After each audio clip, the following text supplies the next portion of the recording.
সেজন্য আমাকে অনেকে বলে শুধু নবীর কথা বলেন কেন, আমার বিষয় শুধু এটা, এর বাইরে আমার কোনো বিষয় নেই। আপনার কাছে যদি ভালো না লাগে আপনি শুনবেন না, আমি কাউকে বসতেও বলি না। কেন?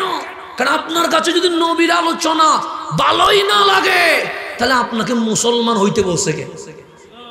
মুসলমান হইতে বলছে কে? এখন 31শে ডিসেম্বর বোমা ফুটায়, সকালে উঠি ফেসবুকে দে ইসলামী খেলাফত চায়। তোমার দিয়ে কিসে ইসলামী খেলাফত? বোমা ফুটাইছে কোথায়? 31শে ডিসেম্বর রাত 11টায় 12টায়। এতে ইহুদি খ্রিস্টানের কালচার পালন করে, আর সকালে উঠি বলে ইসলামী খেলাফত চায়। তো তোমার কাছে তোমার নবীর সুন্নাত তোমার জীবনে বাস্তবায়ন হয় নাই, তোমার ফেসবুক দিয়ে ইসলাম কায়েম হবে কেমনে? সেই জন্য বাউতাবাজি বন্ডামি ছাড়া আর কিছু নাই। আল্লাহ যেন বুঝার তৌফিক নসিব করে। সাহাবায়ে কেরাম যেই দলে, আহলে বাইত যেই দলে, সেই দলে আমাদের তাকার দরকার আছে না নাই? আছে। তাহলে আমার নবী আসার সময় কোরআন নিছে, কি নিছে? এখন নবী আগে না কোরআন আগে? নবী আগে। নবী 40 বছর পরে কোরআন এসে জাতিকে জানান দিচ্ছে তোমার নবীর যেটা প্র্যাকটিক্যাল চরিত্র সেটা লিখিত ভাবে আমি কোরআন তোমাদের মাঝে নিয়ে এসেছি। তাফসীরুল কোরআন যখন করবেন তখন কোরআনের আয়াতের সামনে আপনাকে রাখতে হবে রহমতুল্লিল আলামিন, আমার নবীকে রাখতে হবে। এখন বলেন আমরা মুসলিম ঐক্য চাই কি চাই না? চাই। কখনো মুসলিম অনৈক্য চাই না। যত বেশি অনৈক্য হবে তত বেশি আমরা ক্ষতিগ্রস্ত হব, কথা ঠিক না? কারণ এইদিকে এক দল, ওইদিকে এক দল, ওইদিকে এক দল, এত দল হলে ইহুদি খ্রিস্টান মারতে একটু সুবিধা হবে, আমারা মারলে ওই দল খুশি হবে, ওই দল না মারলে ওই দল খুশি হবে। এরকম গ্রুপিং হওয়ার কারণে আমাদের মুসলমানদের শক্তি বাড়ে না কমে? এখন কোরআন কোলেন, কোরআন কি বলছে কোরআন জানতে হবে। মানে বাংলাদেশের মুসলমান 14 গ্রুপে বিভক্ত হয়ে গেছে, কি করব? আল্লাহ বলে কোরআন খুল, তিবিয়ানান লিকুল্লি শাই, প্রত্যেক কিছুর বর্ণনা আমার কোরআনে আছে। আজকে মুসলমানের ভেতরে যেই সমস্যা আছে এটার সমাধানও কোরআনে আছে, আছে না নাই? এখন আল্লাহকে জিজ্ঞেস করেন মালিক এই গ্রুপিং এর জগতে আমরা কি করব? আল্লাহ বলে একটা কাজ কর, ওয়াতাসিমু বিহাবলিল্লাহি জামিআ, সবাই আল্লাহর রশিকে শক্ত করে ধরে মুসলিম উম্মাহ গ্রুপিং না করে তোমরা সবাই ঐক্য হয়ে যাও। এটা কার কথা?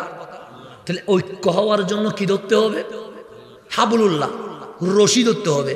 সৈয়দুনা রাইসুল মুফাসসিরিন আব্দুল্লাহ ইবনে আব্বাস বলছে রাদিয়াল্লাহু তাআলা আনহুমা, যে মুসলিম উম্মাহ ঐক্য হওয়ার শর্ত হচ্ছে ওয়াতাসিমু বিহাবলিল্লাহি জামিআ, সবাই আল্লাহর রশি শক্ত করে ধরতে হবে।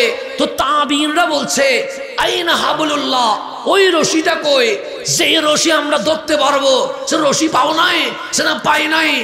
হাবলুল্লাহ আই ওয়া হুয়া রাসূলুল্লাহ, যেই দিন এই মুসলমান আমার নবীর সবচেয়ে গম্ভীরদের সামনে এসে কামলিওয়ালার কদম ধরে লাব্বাইক ইয়া রাসূলুল্লাহ বলবে, সেই দিন মুসলিম উম্মাহ ঐক্য হয়ে যাবে। এখন ঐক্য করতে চাই নবী বাদ দিয়া, কে বাদ দিয়া? নবী বাদ দিয়ে ঐক্য করতে চাই। আর আল্লাহ বলছে তোরা ঐক্য হবি, তবে মেথড শর্ত হচ্ছে আল্লাহর রশি ধরতে হবে। তো রশিটা কি? সৈয়দুনা আব্দুল্লাহ ইবনে আব্বাস বলছে ওয়া হুয়া রাসূলুল্লাহ, নবীর কদম ধরতে হবে। তো আপনি যদি নারে রাসালাত বাদ দেন, নবীর কদম বাদ দিলেন, ইয়া রাসূলুল্লাহ বাদ দেন, নবীর কদম বাদ দিলেন, শানে রাসালাত বাদ দিলেন, নবীর কদম বাদ দিলেন, নবীর আলোচনা বাদ দিলেন, নবীর কদম বাদ দিলেন, এই মুসলিম উম্মাহ মায়ের খাওয়ার পিছনে একটাই কারণ, যেদিন নবী বাদ দিছে সেদিন মায়ের খাওয়া শুরু হয়েছে। যেদিন নবী বাদ দিছে সেদিন কি খাওয়া? মায়ের খাওয়া শুরু হয়েছে। আজকেও যদি সমগ্র বাংলার মুসলিম উম্মাহ নবীর কদম ধরে, ফেসবুকে লিখতে হবে না, বাস্তবে এই শাহজালালের জমিনে ইসলামী খেলাফত কায়েম হয়ে যাবে। আসেন নবীর কদম, হাবলুল্লাহি ওয়া হুয়া রাসূলুল্লাহ। আমার বাপ বলে নাই, আমার বাপ বললে বেদাতি বলি। এটা আব্দুল্লাহ ইবনে আব্বাস রাদিয়াল্লাহু তাআলা আনহুমা বলছেন। তাহলে মুসলিম ঐক্যের ফর্মুলা হচ্ছে নবীর কদম। নবীর কি? উম্মতের সাথে রসুলের কানেকশন। এখানে ছিঁড়ে দিয়ে কানেকশন কেটে দিয়ে হাজারবার চিল্লাইলে কোনো কাজ হবে? মানুষ বেশি হবে কিন্তু কাজের কাজ কিছু হবে না। কথা ঠিক নেই? 31 নাইটে এইবার বোমা ফোটানো বাড়ছে না কমছে? গত বছর যে 5টা ফোটাইছে এবারে 10টা ফোটাইছে। কথা ঠিক না? এত মাহফিল গেল কই? ওই যে নবী বাদ দিছেন, এই বছর 10টা ফোটাইছে, তো আগামীবার দেখবেন যে 30শে ডিসেম্বর থেকে শুরু হয়ে গেছে। কেন? নবী বাদ দিলে শুরু হবে। নবীরে বুকে নেন, মাহফিল করা লাগবে না। প্রত্যেক যুবকের বুকে আমার নবীর মোহাব্বত ঢুকে গেলে সে বোমা ফুটাবে না, ভালোবাসা দিবস পালন করবে না, আমার নবীর মোহাব্বতে যাই নামাজে বসে চোখের পানি ছেড়ে দিবে। মেডিসিন কয়টা? একটা মেডিসিন নেন, 5টা মেডিসিন নেওয়ার দরকার নাই। আল্লাহ যেন আমাদেরকে বুঝার তৌফিক নসিব করে, আমিন। এটার নাম আহলে সুন্নাত ওয়াল জামাত। রব্বে করিম আমাদেরকে আল্লাহর নবীর দেওয়া নকশে কদমে চলার তৌফিক নসিব করুক, আমিন।